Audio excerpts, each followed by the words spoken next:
大家好，又係我 Christina， 今日想同大家介紹海之戀10座高層一個兩房嘅單位。呢個單位除咗有個靚裝修，仲有個靚海景，實用面積512尺。我哋而家即刻去參觀下。入門口，我哋首先參觀下單位嘅開放式廚房。呢種 U 字型嘅開放式廚房，我覺得煮嘢食同備餐嘅空間都唔錯㗎，相當之好用。而另一邊呢，就係單位嘅浴室啦，浴室呢就設有浴缸，呢個呢就係發展商原裝嘅收納標準。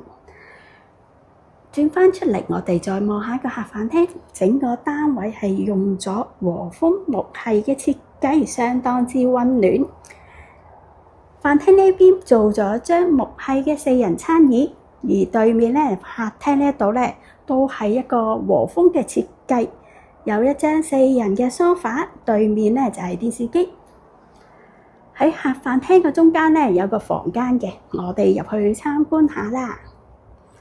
呢度呢同樣係一個木系嘅設計，有張雙人大床同埋一個到頂嘅大衣櫃。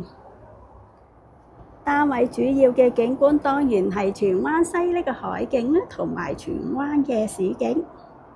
最後我哋去參觀埋個主人房啦。主人房同樣做咗張雙人嘅大床，而另一邊呢亦都有一個木系嘅衣櫃，中間仲有啲位置可以放到個小書台，感覺呢個單位都非常之實用。如果你哋都想睇呢個單位嘅，歡迎隨時揾我 Christina 睇樓啊！下集再見，拜拜。